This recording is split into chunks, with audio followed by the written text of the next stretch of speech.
O regime nazi surgiu na Europa em um período de crise política, social e econômica, e transformou a Alemanha em uma máquina de controle totalitário. Sob a direção de Adolf Hitler, o Terceiro Reich combinou ideologia racista, militarismo e propaganda para consolidar um poder que se estendeu além das fronteiras. A Segunda Guerra Mundial não só significou confrontos bélicos de escala inédita, mas também a aplicação sistemática de políticas de extermínio e repressão. Milhões de pessoas foram perseguidas por sua origem, religião ou condição, vítimas de um aparato estatal que converteu a violência em norma e a crueldade em procedimento burocrático. O nazismo mostrou até onde podia chegar a combinação de fanatismo ideológico e organização moderna. Seu legado imediato foi a devastação de grande parte da Europa e a revelação de uma maquinaria de morte que operava em múltiplos níveis: campos de concentração, confiscação de bens, deportações massivas e execuções planificadas. Detrás da superfície militar e política, ficaram ocultos segredos, rastros e objetos que, décadas depois, ainda emergem em distintos lugares. Quais foram alguns desses rastros que, ocultos durante tanto tempo, lograram sair à luz e revelar novas dimensões daquele regime?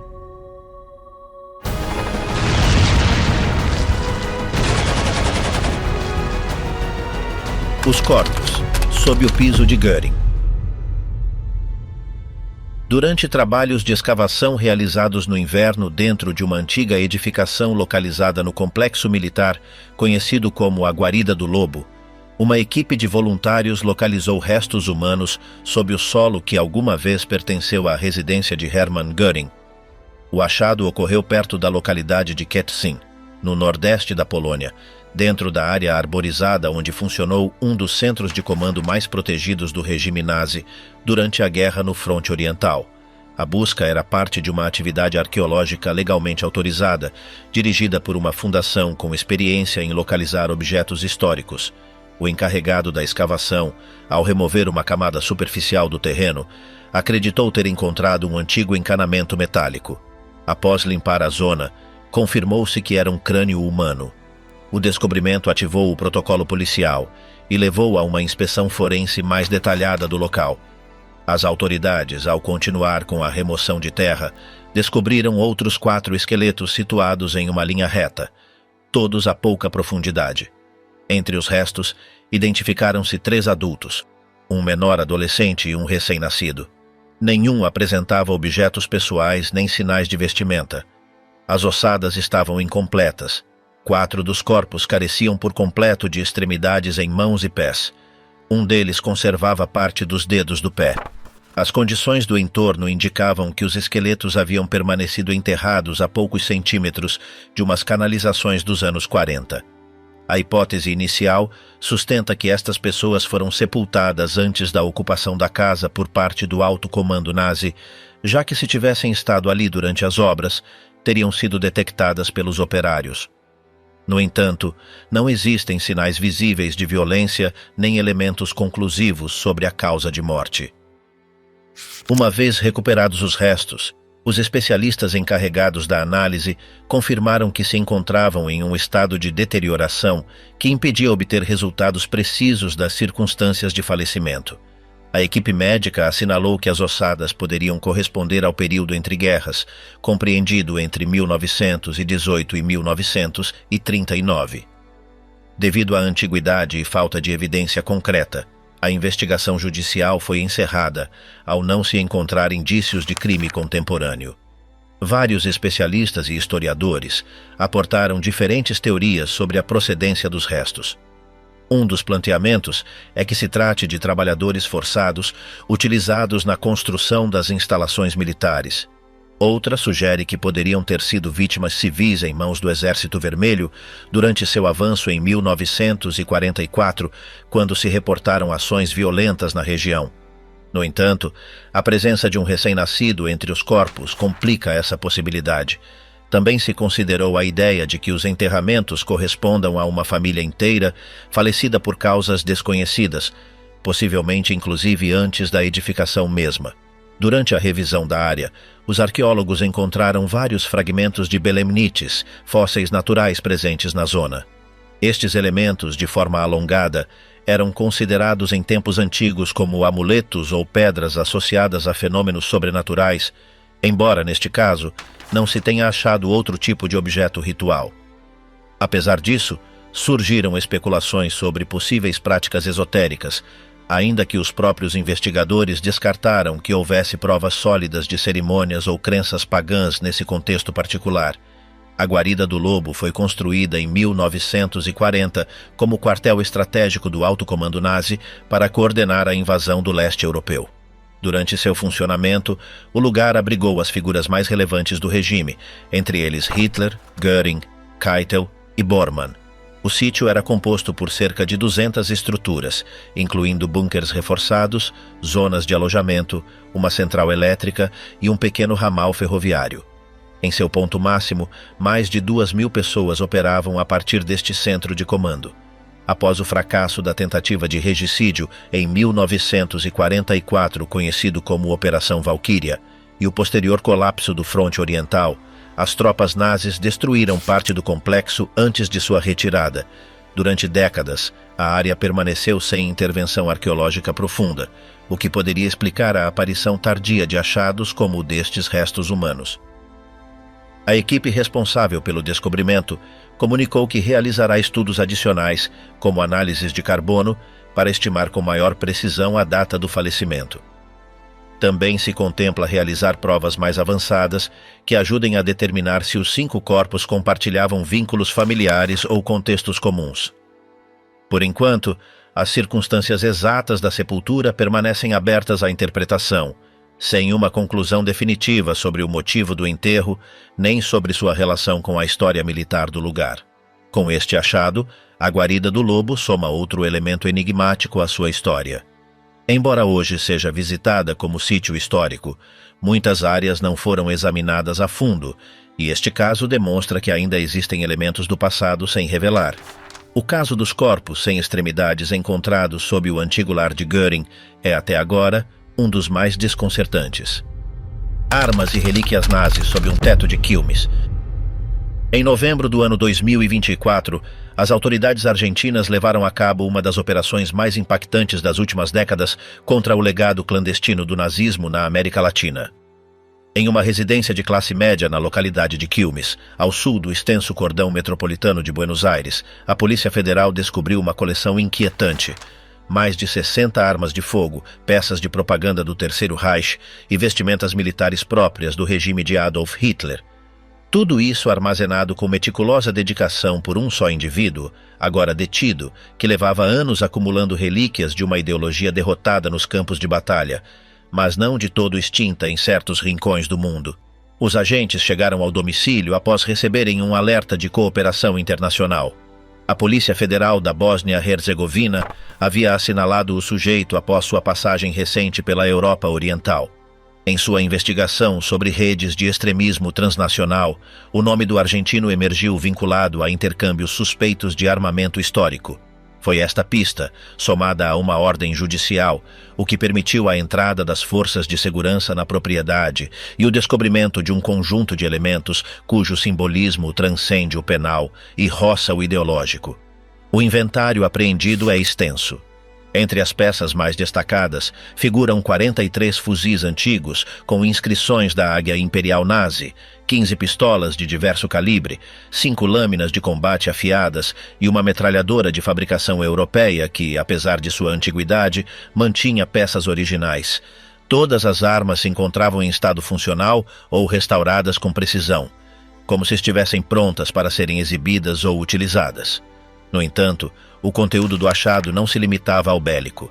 Também foram encontrados estandartes do Terceiro Reich, bandeiras com a suástica bordada, esculturas representando o ditador alemão, capacetes militares com insígnias originais e trajes inteiros de uso cerimonial do exército nazi. Alguns dos bustos de Hitler apresentavam marcas que evidenciavam sua conservação como objetos de culto. A vivenda funcionava como uma espécie de santuário secreto, onde se rendia homenagem a um passado que, em grande parte do mundo, é hoje símbolo de barbárie e genocídio.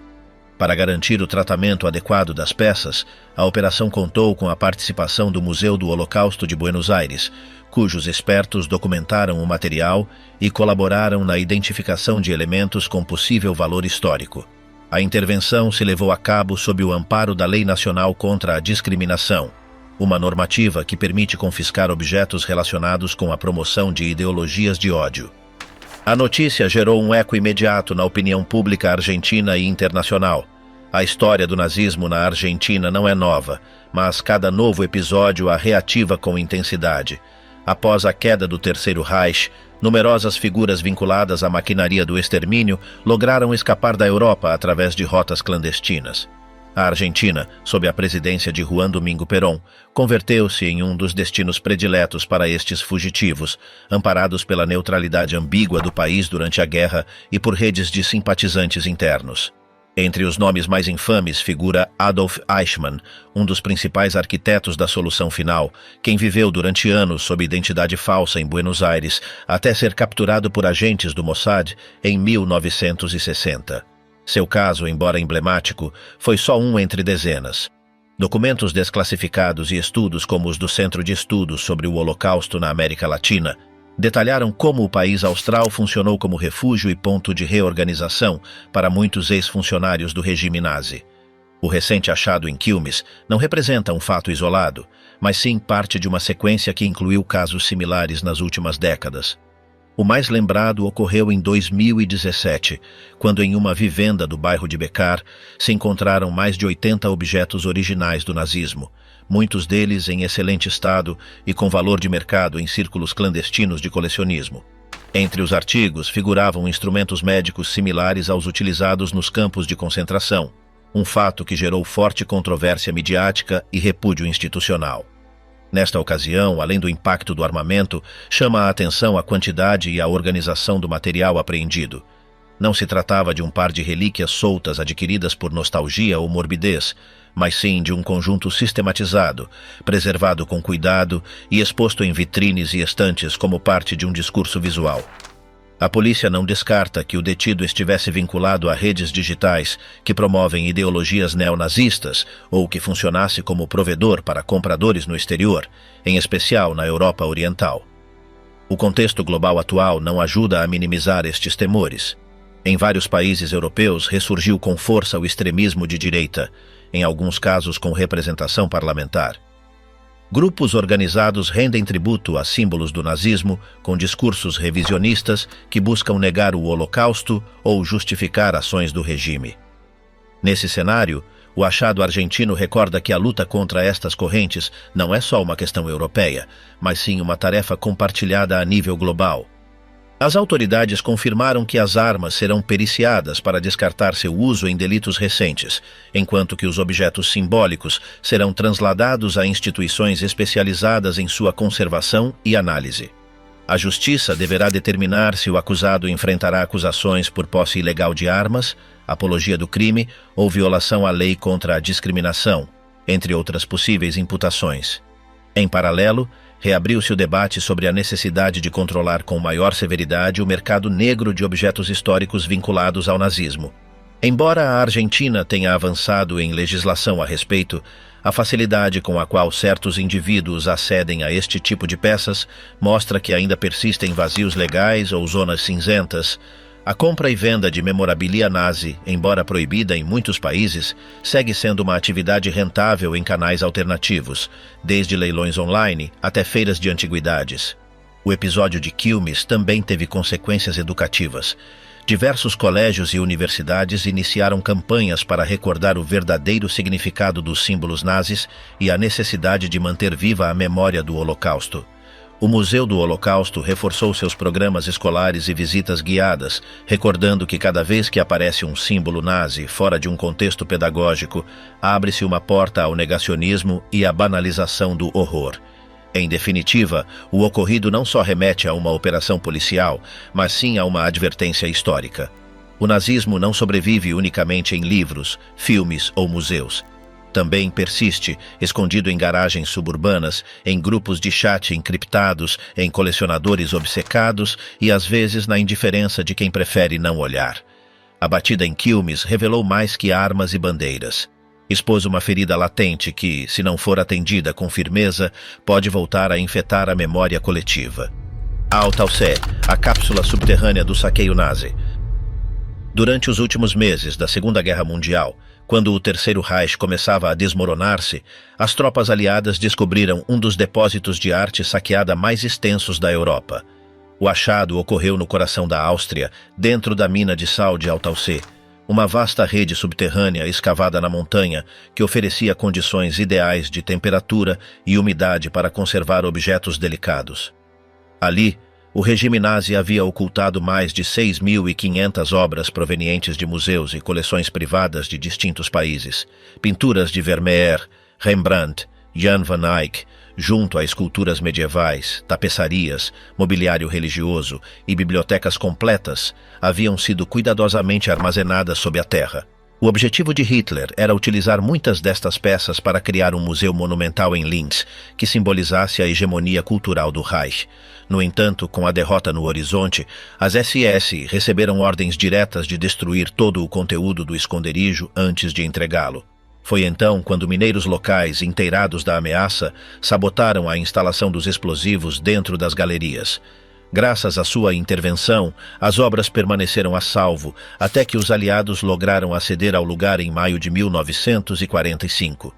A localização não foi descoberta de imediato.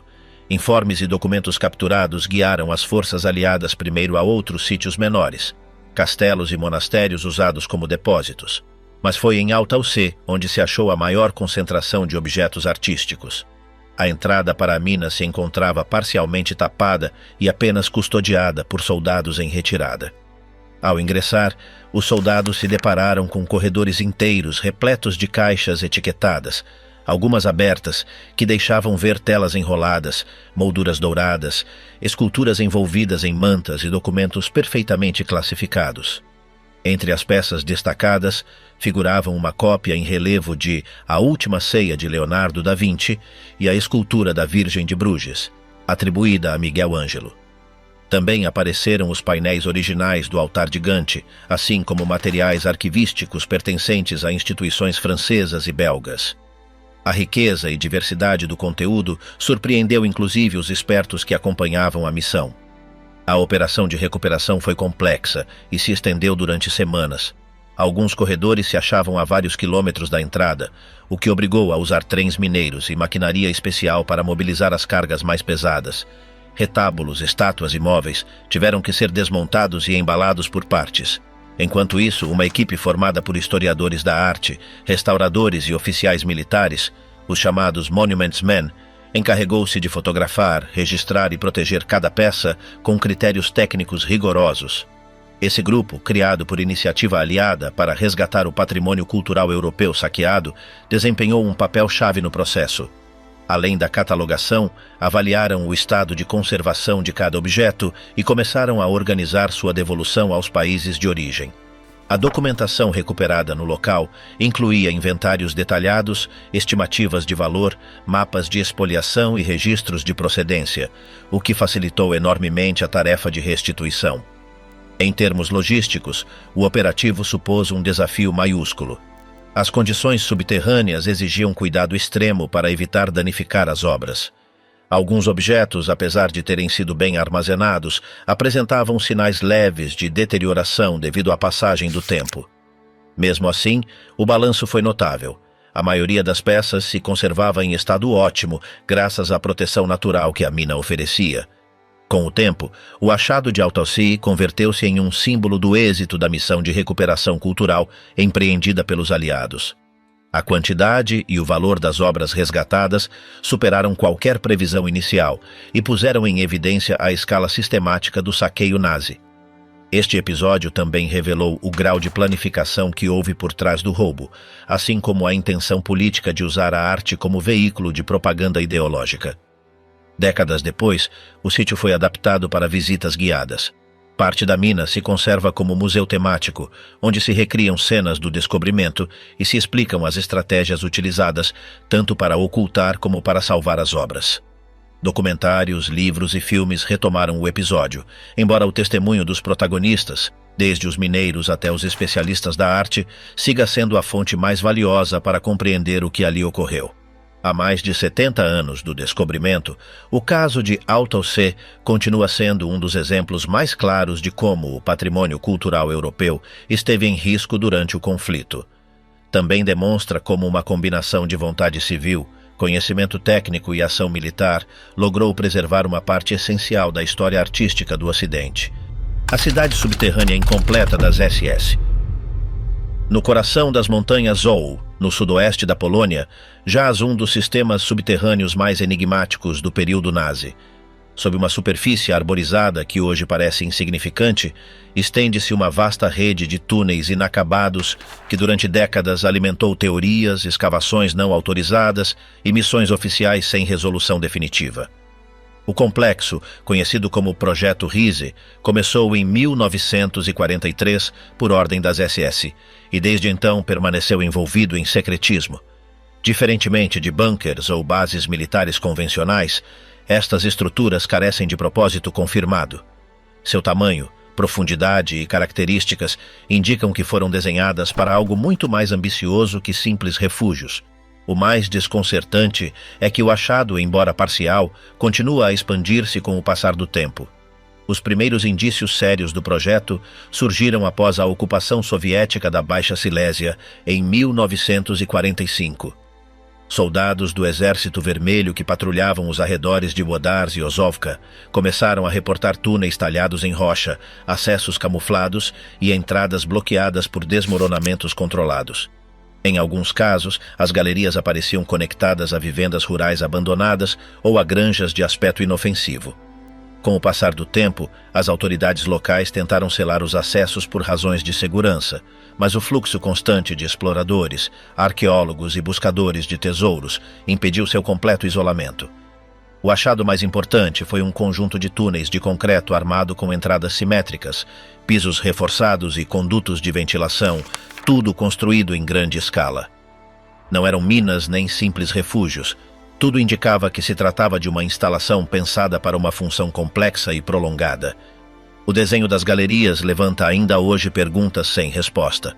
Algumas se estendem em linha reta por mais de 1 quilômetro, com bifurcações regulares, salas laterais e tetos suficientemente altos para permitir a passagem de veículos.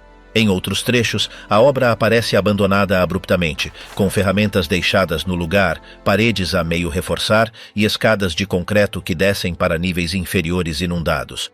O padrão sugere uma obra interrompida em plena execução e de maneira urgente. Apesar das décadas transcorridas, o concreto permanece intacto e as passagens seguem estáveis. Tudo aponta a que o projeto foi construído com um padrão técnico inusualmente elevado para um entorno tão remoto. Os arquivos capturados após a guerra pelas forças soviéticas e logo pelo governo polaco confirmam que o Projeto Riese formava parte de uma iniciativa secreta das SS, com vínculos diretos à chancelaria do Reich. No entanto, os documentos disponíveis só fazem referência a fases logísticas, volumes de concreto, alocações de mão de obra e datas de execução. Em nenhum caso se menciona a função final do complexo.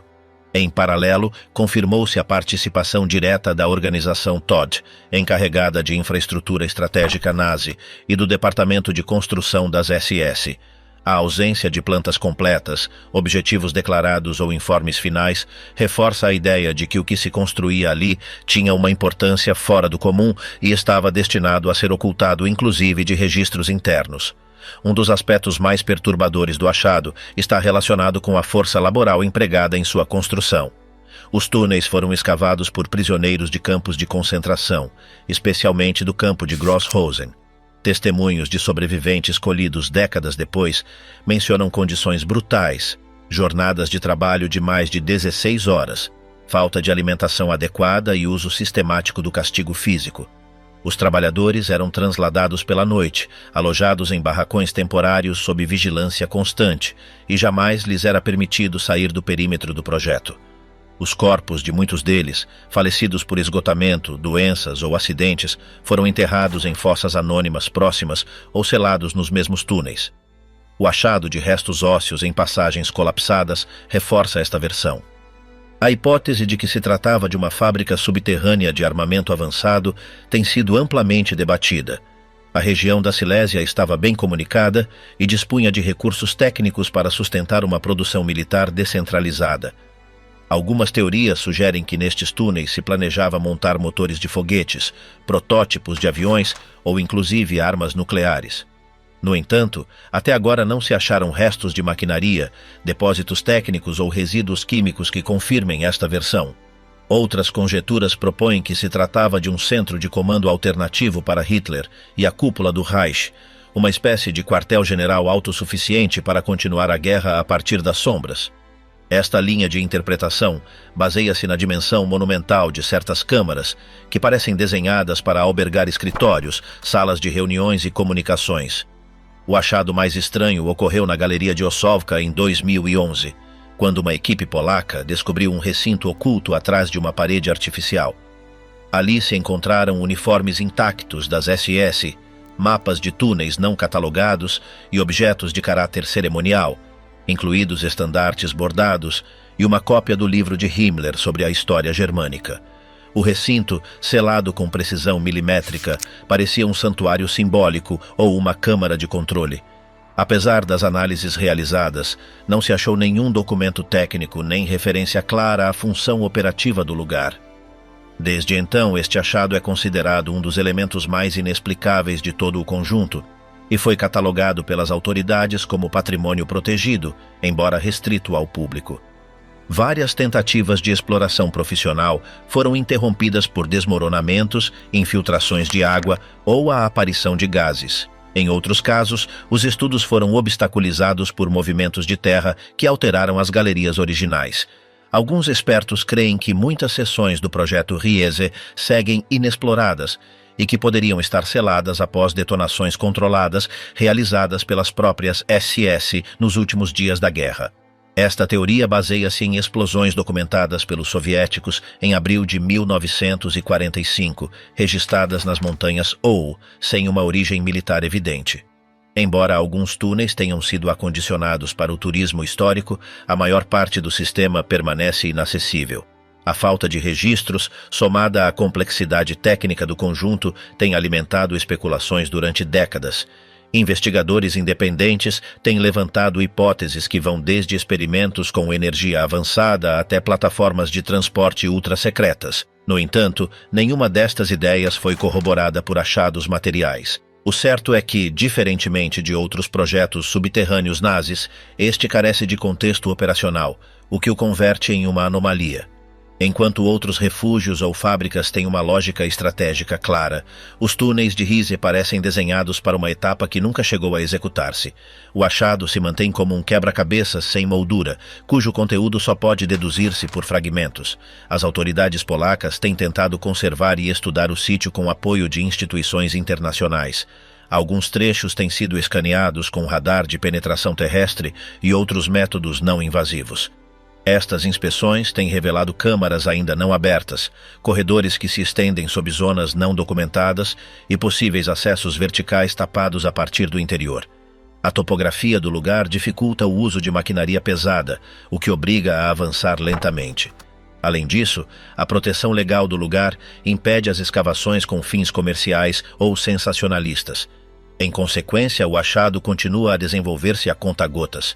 Hoje, o complexo de Riese transformou-se em um centro de interesse histórico, com rotas guiadas em algumas passagens seguras e uma cobertura museográfica parcial. No entanto, as perguntas seguem sem resposta. Para que se construíram estas galerias? Por que se deteve a obra de maneira abrupta? Que parte permanece ainda oculta sob as montanhas? O que começou como um rumor entre soldados em retirada converteu-se em um dos descobrimentos mais desconcertantes do legado subterrâneo nazi. A magnitude do sistema, a qualidade da sua construção e a ausência total de finalidade verificada colocam-no em um lugar único entre os achados do Terceiro Reich. Um pátio traseiro minado de segredos, selado com concreto e enterrado na ambiguidade. V2 nas sombras, a planta subterrânea de Dora Mittelbau. Em abril de 1945, unidades do Terceiro Exército estadunidense penetraram na região montanhosa da Turíngia, no coração da Alemanha, e chegaram aos arredores de Nordhausen.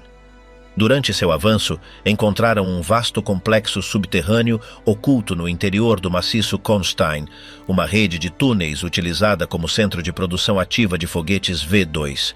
O achado ocorreu quando as tropas acederam ao sistema Mittelwerk, onde acharam linhas de montagem, maquinaria de precisão, vagões com peças sem montar e documentação técnica.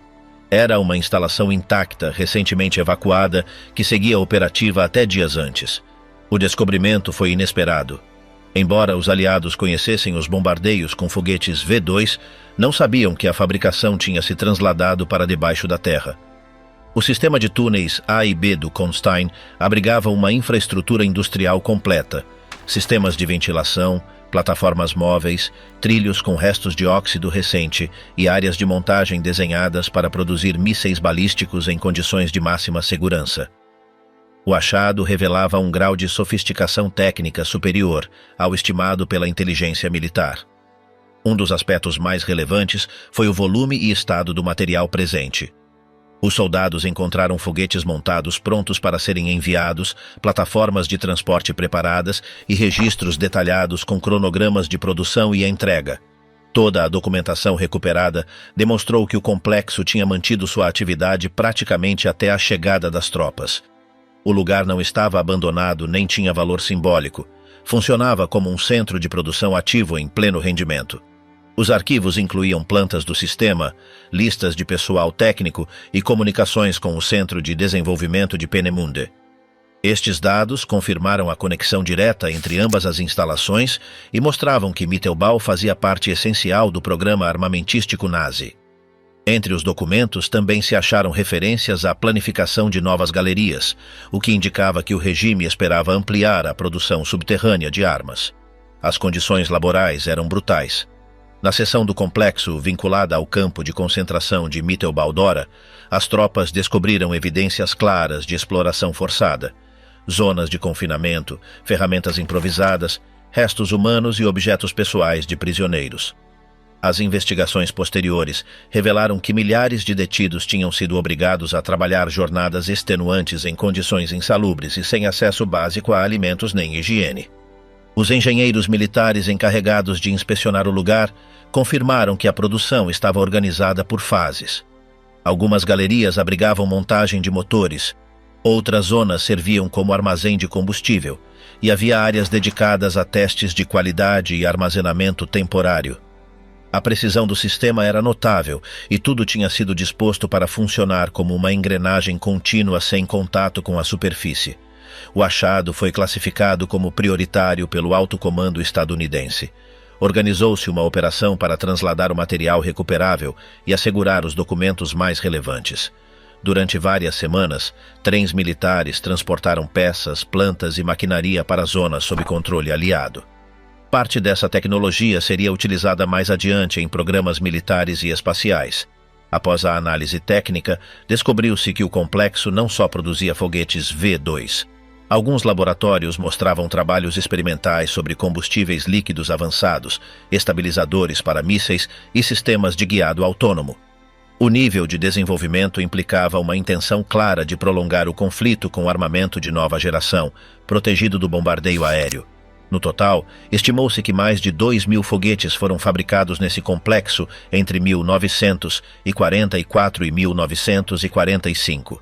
Embora parte do sistema de túneis tenha sido destruído após a guerra, vários segmentos permaneceram intactos e alguns se transformaram em espaços de memória histórica. Décadas mais tarde, explorações arqueológicas encontraram novos restos técnicos que ajudaram a reconstruir os processos de fabricação. O descobrimento do complexo Mittelbau não foi simplesmente um achado de material militar, mas sim uma revelação estratégica que mudou a percepção da capacidade tecnológica nazi. Evidenciou-se que o regime havia conseguido desenvolver uma operação industrial oculta de grande escala, capaz de sustentar a produção de armas complexas em entornos subterrâneos. Esta revelação reforçou a corrida para captar os engenheiros responsáveis, muitos dos quais seriam integrados em projetos espaciais das potências vencedoras. Mittelbau simboliza a convergência entre tecnologia avançada e exploração humana no contexto extremo da guerra. A montanha de Kronstein, que abrigou este centro de produção, segue sendo um dos enclaves mais impactantes do esforço bélico clandestino nazi, documentado em fotografias, plantas e testemunhos diretos. Foi um achado real, único e operativo, uma prova tangível do alcance que logrou a maquinaria técnica do Terceiro Reich. A tipografia do engano. A oficina de falsificação nazi descoberta em um campo de concentração. Durante os últimos anos do Terceiro Reich, enquanto as bombas aliadas caíam sobre Berlim e o fronte oriental colapsava, na profundidade do campo de concentração de Sachsenhausen, operava uma das unidades mais insólitas do regime nazi. Isolado do resto do campo, em uma barraca comum, escondia-se uma oficina secreta onde prisioneiros judeus altamente especializados produziam diariamente milhares de libras esterlinas falsas. Era a Operação Bernhard, o plano encoberto mais ambicioso de falsificação monetária da história moderna e um dos achados mais extraordinários ao término da guerra. A operação iniciou-se sob outro nome, Andreas, em 1939. Nessa etapa inicial, o objetivo era analisar a fundo a estrutura das notas britânicas, tipo de papel, composição, marca d'água, sistema de numeração, tintas e técnicas de impressão. O resultado foi tão preciso que, em uma prova clandestina, um agente alemão viajou para a Suíça com vários bilhetes falsos ocultos na bagagem. Ao serem examinados por bancos suíços, foram considerados autênticos. Essa validação deu luz verde à seguinte fase: a produção massiva. A SS instalou uma tipografia completa dentro de Sachsenhausen. A cargo estava o Sturmbannführer Bernhard Krüger, um oficial do Serviço de Inteligência do Reich, quem selecionou 142 prisioneiros com experiência em tipografia, design gráfico, química e artes gráficas. Todos judeus, isolados em condições levemente melhores que o resto, camas individuais, roupa civil e alguns privilégios mínimos. Mas a ameaça era constante. O menor erro, uma doença ou o fechamento do projeto implicavam uma morte certa. Desde 1942, a produção se tornou industrial. Em turnos contínuos, os prisioneiros imprimiam notas britânicas com uma qualidade tão alta que inclusive os próprios bancos em Londres não podiam distingui-las. O número total fabricado ascendeu a mais de 134 milhões de libras, o equivalente a milhares de milhões atuais. O objetivo inicial era lançá-las de paraquedas sobre território britânico, gerando inflação e desestabilização econômica. Embora nunca se tenha executado essa fase, o dinheiro foi usado pela inteligência alemã para comprar materiais estratégicos e financiar operações no exterior. O mais insólito foi que tudo isso sucedia dentro de um campo de concentração, sob estritas medidas de segredo. Nenhum outro prisioneiro sabia da existência da oficina. Os SS escondiam as notas em caixas seladas, que logo eram transladadas para fora do campo, rumo a escritórios da inteligência nazi na Itália e Áustria. O achado ocorreu nos últimos meses da guerra. À medida que as tropas aliadas avançavam pela Alemanha, o comando de Sachsenhausen evacuou os falsificadores primeiro para Mauthausen e depois para um pequeno campo subterrâneo em Redl-Zipf, onde o objetivo era reanudar a impressão, desta vez de dólares estadunidenses. Logrou-se imprimir uma só face das notas de $100 antes que a operação fosse abortada. Os prisioneiros sabiam que seriam executados ao finalizar a guerra. Planejava-se exterminá-los a todos para apagar qualquer rastro. No entanto, durante a última fase do traslado para Ebensee, o caminhão avariou e o grupo teve que chegar a pé. Nesse lapso, os 2 primeiros grupos foram libertados pelas tropas estadunidenses, o que também salvou o resto. Nenhum dos falsificadores morreu. Décadas depois, mergulhadores encontraram no fundo do lago Toplitz, perto de Ebensee, milhares de notas falsas intactas. Aparentemente, a SS havia tentado desfazer-se dos excedentes ao ver iminente a rendição. O descobrimento confirmou o tamanho da operação e pôs em evidência a obsessão nazi por destruir seus inimigos mediante métodos tão simbólicos quanto eficazes. A história foi confirmada por um dos prisioneiros sobreviventes, Adolf Burger, quem publicou memórias detalhadas em vários idiomas. Também foi tema de investigações oficiais do Banco da Inglaterra, que se viu forçado a retirar todas as notas de alta denominação por décadas. Inclusive hoje, alguns exemplares seguem aparecendo em coleções privadas ou transações duvidosas, o que demonstra a qualidade do engano. O achado da oficina em Sachsenhausen e logo os restos de notas em Toplitz revelaram uma faceta inesperada da maquinaria nazi. Não só se dedicaram ao extermínio, à ocupação e o saqueio, mas também desenvolveram sofisticadas operações de manipulação financeira a partir dos sítios mais inverossímeis. O que parecia uma simples barraca a mais, entre o lodo e as alambradas do campo, era na realidade uma fábrica clandestina de dinheiro falso, operada com uma precisão quase cirúrgica por vítimas do mesmo sistema que as condenava. Hoje, no Museu do Campo de Sachsenhausen, conserva-se uma das notas falsas recuperadas. O papel é idêntico ao original, a tinta apenas imperceptivelmente distinta, a numeração perfeitamente lógica. Esse fragmento silencioso de papel sintetiza uma operação monumental que passou despercebida durante anos, mas também resume o nível de sofisticação com o qual os nazis tentaram minar o inimigo sem disparar uma bala. A carga envenenada do 864. Durante as etapas finais da Segunda Guerra Mundial, enquanto o fronte europeu colapsava, o Terceiro Reich ainda apostava por alianças estratégicas fora do continente.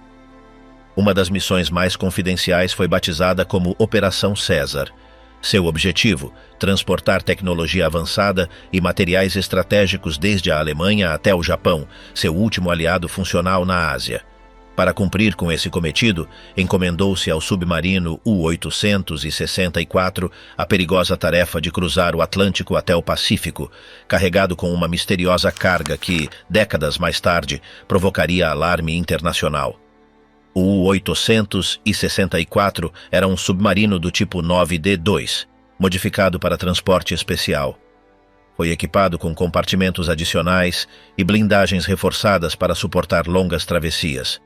Em dezembro de 1944, zarpou do porto norueguês de Kiel rumo ao Japão, transportando aproximadamente 65 toneladas métricas de mercúrio líquido, armazenado em mais de 1.800 contentores metálicos. Além do mercúrio, transportava plantas técnicas, componentes de mísseis e motores de aviões alemães, assim como 2 engenheiros nazis especializados em propulsão a jato. A travessia do 864 jamais se completou. O 7 de fevereiro de 1945, em frente às costas de Fedje, Noruega, o submarino foi localizado e torpedeado pelo HMS Venturer, um submarino britânico que havia recebido inteligência prévia sobre sua rota. Foi um caso único, a única ocasião documentada em que um submarino submerso logrou afundar outro também submerso durante a guerra. O U-864 partiu-se em 2 e afundou a mais de 150 metros de profundidade, desaparecendo com sua tripulação completa e todo o seu conteúdo. Durante décadas, sua localização exata permaneceu desconhecida. No entanto, a começos do século XXI, o governo norueguês iniciou uma investigação após detectar níveis anormais de mercúrio nos sedimentos marinhos perto da ilha de Fedje. No ano 2003, uma equipe de exploração marinha utilizou tecnologia de sonar e veículos submarinos não tripulados para inspecionar a zona. Foi então quando se confirmou o achado. Os restos do U-864 jaziam fraturados sobre o leito marinho, com centenas de cilindros de mercúrio ainda visíveis e alguns já filtrando conteúdo tóxico ao entorno. A notícia gerou um alerta ambiental imediato. O mercúrio líquido, altamente contaminante, representava uma ameaça direta ao ecossistema marinho e às populações pesqueiras da região. Apesar de estarem selados, muitos dos recipientes tinham se corroído com o passar do tempo. As autoridades norueguesas convocaram expertos em toxicologia marinha, arqueologia subaquática e engenharia ambiental para avaliar os riscos e planear uma intervenção. O dilema era complexo. Qualquer tentativa de extrair os cilindros ou mover os restos do submarino poderia acelerar a filtração do mercúrio. Por outro lado, deixá-los no fundo marinho implicava uma ameaça latente que poderia agravar-se com o passar dos anos. Debateram-se 2 alternativas principais: selar os restos do submarino sob uma camada de sedimentos artificiais ou tentar uma extração completa dos materiais tóxicos. O caso ganhou notoriedade internacional quando se vazaram documentos históricos que confirmavam que a carga continha mercúrio, junto com plantas confidenciais de armas experimentais alemãs, incluindo desenvolvimentos em motores a reação e ogivas de mísseis guiados. O U-864 não representava unicamente um depósito tóxico, também funcionava como uma cápsula intacta do programa tecnológico militar nazi, submersa nas profundidades durante mais de meio século. A operação de selamento começou no ano 2018, com um orçamento multimilionário e sob a supervisão direta do Ministério do Meio Ambiente da Noruega. Construiu-se um sino de confinamento submarino que recobriu por completo o casco partido do submarino e os cilindros espalhados. Usaram-se mais de 100 mil toneladas de rocha triturada e cascalho marinho para criar uma tumba selada sobre o naufrágio. A zona foi declarada de acesso restrito, monitorada permanentemente por sensores de filtração e drones aquáticos. No entanto, as implicações geopolíticas do achado não passaram despercebidas. O Japão, ao ser o suposto destinatário do material, reconheceu oficialmente a existência de contatos secretos com Berlim durante a guerra, embora tenha negado conhecer a operação exata. A comunidade científica expressou preocupação pelos efeitos a longo prazo dos metais pesados acumulados no fundo marinho, especialmente em espécies migratórias. Em paralelo, equipes de historiadores e arquivistas dedicaram-se a reconstruir a história do U-864. Através de cartas militares, bitácoras parciais e testemunhos de oficiais da Kriegsmarine, descobriu-se que o submarino foi considerado um dos projetos prioritários do almirantado alemão nos últimos meses da guerra. Os documentos revelaram que existiam planos para construir mais naves gêmeas destinadas a transportar tecnologia alemã através do mundo, como último recurso do Reich ante o cerco aliado. Os análises do lugar também permitiram identificar fragmentos de instrumental de navegação, peças de rádio cifrada e restos de maquinaria de propulsão. Vários dos cilindros de mercúrio recuperados parcialmente conservaram-se em instalações especializadas para seu estudo e tratamento. Seu estado de conservação ofereceu informação crucial sobre as técnicas de armazenamento químico utilizadas pelo Terceiro Reich. Desde uma perspectiva histórica, o achado do U-864 confirmou a magnitude das redes logísticas nazis, seu alcance transcontinental e sua vontade de sustentar a guerra mediante alianças e comércio encoberto. Também evidenciou os vínculos de cooperação tecnológica entre Berlim e Tóquio, inclusive quando a guerra já estava praticamente perdida. Atualmente, o sítio do achado permanece fechado ao público, embora se tenham produzido vários documentários sobre o tema. Um pequeno museu em Fedje conserva uma réplica do submarino e peças resgatadas do fundo marinho. Em seu conjunto, o episódio do U-864 é considerado um dos descobrimentos mais inquietantes vinculados ao legado oculto do nazismo, por combinar elementos bélicos, científicos e meioambientais em um mesmo enclave. O submarino segue ali, enterrado sob toneladas de rochas, como cápsula de uma guerra que quase alcançou os confins do planeta. Sua história, resgatada por mergulhadores, sensores e arquivos desclassificados, permite compreender até que ponto o Reich buscou sobreviver exportando seu conhecimento bélico, inclusive enquanto suas cidades eram reduzidas a escombros. O que ficou preso sob as águas norueguesas não foi só uma carga tóxica, mas sim o último alento de um regime que não aceitava a rendição. A suástica oculta que emergiu em um campo de jogo. No distrito de Billstedt, a leste de Hamburgo, os trabalhos de ampliação de um campo desportivo trouxeram à luz uma relíquia inesperada do passado. O objetivo inicial era renovar as instalações do clube local e habilitar novos vestiários junto ao terreno de jogo. Mas durante a remoção do solo com maquinaria pesada, os operários tropeçaram com uma estrutura de concreto que obrigou a deter as obras de imediato. Não era um encanamento nem um alicerce comum. Tratava-se de uma base maciça com a forma de uma suástica. O bloco estava enterrado a uns 40 centímetros de profundidade e media aproximadamente 4 metros por lado. Sua forma era inequívoca.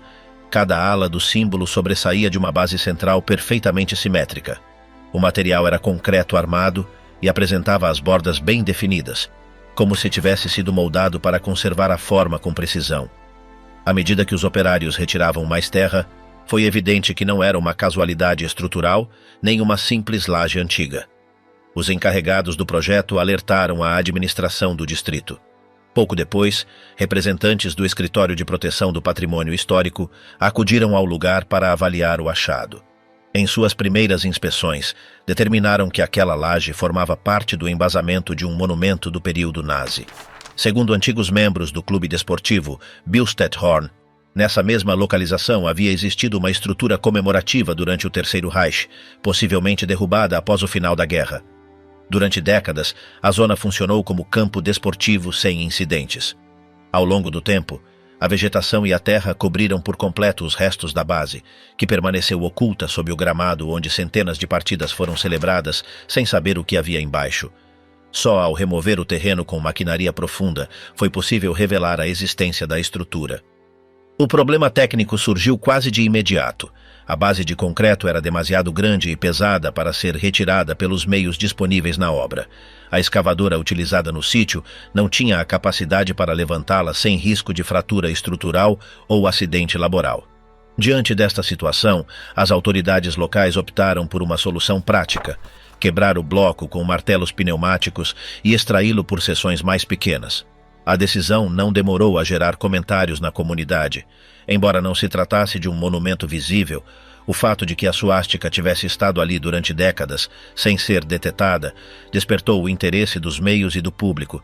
Alguns vizinhos recordavam vagamente histórias transmitidas por gerações mais velhas, relacionadas com a existência de símbolos do regime nessa zona durante a guerra. Mas ninguém havia imaginado que o símbolo principal do aparato nazi seguia enterrado sob um espaço recreativo. Os informes de imprensa identificaram o achado como um vestígio do culto arquitetônico do Terceiro Reich. As autoridades não encontraram inscrições nem placas aderidas ao bloco, o que confirmou que se tratava unicamente do suporte de uma escultura ou símbolo maior que foi desmontado. Apesar de seu tamanho, a suástica de concreto era só uma base estrutural, não um objeto com valor artístico ou histórico preservável. Por isso, autorizou-se sua destruição e eliminação sem necessidade de processos de restauração ou conservação. O contexto urbano no qual apareceu também resultou relevante. Hamburgo foi uma das cidades mais atingidas pelos bombardeios aliados, e muitos de seus símbolos nazis foram destruídos ou removidos sistematicamente na pós-guerra. No entanto, por se tratar de um elemento enterrado em um bairro periférico, o bloco passou despercebido. Os mapas urbanos não registravam estruturas subterrâneas nesse ponto, o que reforça a hipótese de que o monumento foi desmontado apressadamente após a guerra, deixando só sua base oculta. Desde o ponto de vista simbólico, o achado ofereceu uma imagem poderosa. Sob um campo utilizado por jovens desportistas durante décadas, jazia um dos ícones mais reconhecíveis do terror estatal do século XX. O contraste entre a função atual do espaço e seu passado oculto provocou reações encontradas. Alguns consideraram que o adequado era eliminar completamente qualquer vestígio, enquanto outros advogavam por documentar mais a fundo a história do lugar antes de desfazer-se dos restos. Os expertos que revisaram o bloco constataram que sua construção seguia padrões típicos do Terceiro Reich. Dimensões padronizadas, simetria precisa e uso de concreto armado de alta densidade. Embora o símbolo tivesse sido destruído na superfície, a base permanecia intacta como testemunho subterrâneo da persistência de certos elementos ideológicos, inclusive em espaços que hoje simbolizam o oposto: esporte, comunidade e vida cotidiana. Após sua remoção, não se instalou nenhuma placa nem se deixou constância visível do achado no lugar. O campo foi restaurado e as obras de ampliação continuaram segundo o previsto. No entanto, a documentação do fato ficou registrada pelos meios locais, agências internacionais e arquivos digitais. Fotografias aéreas mostravam com claridade a forma do símbolo antes de sua destruição, o que converteu o achado em uma referência imediata em discussões sobre os rastros materiais do nazismo na vida contemporânea. O caso também reavivou o debate sobre como deve ser gerido o legado arquitetônico do Terceiro Reich. Enquanto que alguns edifícios foram convertidos em museus ou centros de documentação, outros foram demolidos ou apagados do espaço urbano sem deixar rastro. A linha entre memória histórica e glorificação simbólica segue sendo objeto de discussão, especialmente quando os vestígios aparecem em espaços públicos destinados a funções cívicas. O refúgio nazi descoberto em uma casa de Guernsey. Na paróquia de Torteval, a oeste da ilha de Guernsey, um casal descobriu algo inesperado sob o jardim de sua casa. Sean e Caroline Tullier, residentes locais, tinham escutado rumores antigos de que sua propriedade, localizada sobre uma colina que olha para o mar, ocultava segredos da ocupação alemã durante a Segunda Guerra Mundial. Em 2016, ao realizar obras para pavimentar o acesso de sua vivenda, o solo cedeu levemente e revelou uma estrutura de concreto coberta por terra e mato. Após inspeções preliminares e algumas escavações com maquinaria ligeira, abriu-se uma entrada que levava a um corredor estreito e 2 habitações subterrâneas. As paredes, revestidas de concreto armado, estavam manchadas pela umidade, mas conservavam inscrições em alemão claramente visíveis. Uma delas dizia Achtung, Feind hört mit. Cuidado, o inimigo escuta. Uma frase típica do aparato de vigilância nazi. O refúgio tinha se mantido fechado desde os anos 60, quando foi tapado após a venda do terreno. As habitações do bunker, de aproximadamente 4 metros por lado, tinham pisos de azulejo originais e uma pequena escotilha superior para escape. Um dos quartos contava com um ponto de fogo, conhecido como Rifle Point, uma abertura dissimulada a partir da superfície. O interior continha restos de garrafas de vidro, latas de conservas e fragmentos metálicos corroídos, todos datados entre 1900 e 1945. Os arqueólogos determinaram que se tratava de um posto de observação e defesa, construído pelo exército alemão como parte do sistema de fortificações costeiras do Muro Atlântico. Guernsey, junto com Jersey e outras ilhas do Canal da Mancha, foi ocupada pela Alemanha entre 1940 e 1945. Foi o único território britânico sob controle nazi. Hitler ordenou fortificar estas ilhas como se fossem parte do continente europeu e construíram-se centenas de bunkers, túneis e baterias costeiras. A região de Torteval, por sua posição elevada e sua visibilidade estratégica, abrigou vários emplazamentos militares. O achado dos Tullier não aparecia nos mapas oficiais do pós-guerra, o que indicava que se tratava de uma estrutura secundária ou oculta intencionalmente. Torteval foi uma zona densamente fortificada durante a ocupação alemã. O refúgio achado em suas cercanias coincide em desenho e localização com outras estruturas destinadas a observadores e radiooperadores. Suas dimensões reduzidas, a ausência de ventilação forçada e um sistema de escape rudimentar indicam que estava preparado para estadias breves e ocultação temporária.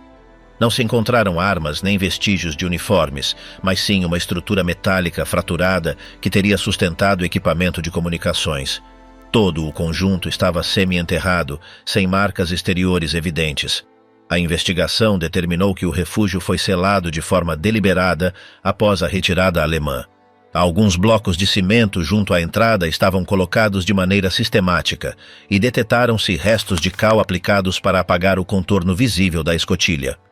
Este tipo de ocultamento respondia a uma prática frequente nas últimas etapas do conflito, quando unidades alemãs desmantelavam ou encobriam posições estratégicas ante o avanço das forças aliadas. O que ficou foi uma cápsula de concreto incrustada na paisagem, carregada de função e silêncio. O achado gerou interesse nos meios locais e entre os historiadores da ocupação. Diferentemente de outros sítios militarizados que foram abertos ao público como parte do circuito turístico, este refúgio havia permanecido intacto e esquecido por mais de 70 anos. Seu estado de conservação, a presença de inscrições originais e seu caráter doméstico o converteram em um caso excepcional. O fato de que se encontrasse sob uma vivenda familiar reforçou a imagem de uma guerra enterrada justo sob a superfície da vida cotidiana. As autoridades insulares, após inspeção de segurança, permitiram o estudo arqueológico do lugar durante várias semanas. O refúgio foi documentado, fotografado e parcialmente escaneado em 3D. Alguns objetos, como as garrafas e os fragmentos metálicos, foram levados ao Museu Militar de Guernsey para sua conservação. O casal decidiu manter a entrada selada após o estudo, embora com possibilidade de restauração futura. Este caso revelou como, inclusive em zonas densamente documentadas como Guernsey, podem existir vestígios não registrados da ocupação nazi. Muitos bunkers foram demolidos, cobertos ou reutilizados como armazéns ou refúgios agrícolas, mas outros ficaram esquecidos sob jardins, coberturas ou terrenos privados. A aparição deste refúgio em Torteval confirmou a hipótese dos historiadores que suspeitavam de uma rede secundária de refúgios menores, não refletidos nos mapas oficiais por razões táticas ou por terem sido construídos sem autorização formal. Embora sem valor militar atual, o refúgio aporta informação sobre os hábitos defensivos do ocupante e sua relação com o entorno civil. A frase alemã escrita na parede reflete o clima de vigilância e paranoia que impregnava inclusive os pontos periféricos da ocupação. A organização dos espaços, a eleição de materiais e a disposição do ponto de fogo revelam uma lógica defensiva obsessiva, inclusive em refúgios de âmbito reduzido. Hoje, o lugar permanece oculto sob a terra, sem sinalização externa. Para os expertos que acederam a ele, constitui um recordatório tangível de como a guerra se incrustou na paisagem cotidiana, longe do heroísmo ou da tragédia massiva, mediante a persistência do concreto armado, os signos de vigilância e os espaços estreitos desenhados para resistir um momento de colapso. O bunker de Torteval não contava uma grande batalha, mas falava do medo estruturado, do controle silencioso e da espera subterrânea ante um inimigo que podia chegar a qualquer momento. O Arquivo Kröger, documentos nazis ocultos em uma granja. Em uma aldeia remota do sul da Baviera, onde os caminhos de terra separam campos de pasto e estábulos antigos, um agricultor golpeou algo metálico enquanto cavava com uma pá. Pensou que era uma peça velha do sistema de irrigação, mas ao retirar a terra, descobriu uma caixa retangular, coberta por camadas de lona e pele tratada. Dentro havia uma coleção meticulosa de documentos oficiais do Terceiro Reich. Listas, mapas, selos, permissões, diretrizes regionais e papéis administrativos selados. O descobrimento ocorreu em 1986, mas a análise completa tardou anos. A caixa havia sido enterrada com precisão, como se seu conteúdo devesse sobreviver intacto à passagem do tempo. Em lugar de nomes conhecidos ou referências a batalhas, os documentos detalhavam censos locais, reorganização de distritos, controle de suprimentos agrícolas, listagem de funcionários e mecanismos de gestão territorial. Apareciam selos de organismos pouco conhecidos, como o Escritório de Reordenamento Regional do Sudeste, e documentos que projetavam mudanças estruturais na administração do sul da Alemanha até 1950. Eram peças ativas dentro de uma lógica burocrática que pretendia estender-se além do final da guerra. Um dos formulários de transporte incluía o nome de Wilhelm Kröger, um funcionário intermédio do aparato de planificação territorial. Os registros históricos indicam que desapareceu em abril de 1945, justo quando as forças aliadas avançavam rumo à Baviera. Presume-se que ele mesmo transladou os documentos de seu escritório para essa granja, ocultando-os com a intenção de que fossem úteis mais tarde. Não há constância de que tenha regressado, nem de que mais alguém soubesse da existência do arquivo. O material encontrava-se organizado de forma sistemática, com índices internos, categorias por distrito e datas de vigência. Vários expertos em história administrativa coincidiram em que o conjunto foi concebido para cumprir uma função específica. Era um arquivo operativo desenhado para facilitar a reativação de um governo local ou regional em caso de que se produzisse uma nova ordem. Entre os papéis, havia duplicados em papel carbono, permissões vigentes, planilhas em branco, selos secos e formulários ainda sem preencher. Era um dispositivo técnico preparado para ser usado de imediato, se as circunstâncias o permitissem. Um mapa manuscrito incluía anotações sobre outros pontos rurais, onde aparentemente tinham sido armazenados materiais similares: selos, combustível, formulários e listas de pessoal. Não se encontrou evidência de que esses outros lugares tenham sido descobertos. Este mapa, junto a listagens de professores, veterinários e empregados públicos classificados segundo níveis de confiabilidade ideológica, revelava uma tentativa concreta de preservar uma rede mínima de controle territorial. Era uma base de governança civil clandestina. Também se encontraram cartas mecanografadas sem remetente, com referências à ideia de manter a forma da ordem, inclusive se sua estrutura visível desmoronasse. Frases como: "Se o material se fragmenta, a forma espera", sugerem uma mentalidade burocrática que operava para além da vitória ou da derrota. Estas notas, embora impessoais, tinham um tom calculado, técnico, frio. A linguagem transmitia gestão, controle, arquivo, continuidade. O Instituto de História Contemporânea de Munique acedeu finalmente aos documentos após superar várias restrições legais. Sua avaliação confirmou que muitos dos papéis eram versões funcionais de formatos oficiais do NSDAP, alguns atualizados dias antes do desmoronamento final. Os selos eram autênticos, o papel timbrado era de fabricação oficial e vários dos formatos coincidiam com os usados em escritórios regionais na Franconia e no Alto Palatinado. Tudo apontava a que era uma tentativa técnica de resguardar uma célula administrativa ante o colapso do regime central. Um dos apartados mais reveladores do achado foi uma lista de funcionários qualificados por seu nível de lealdade.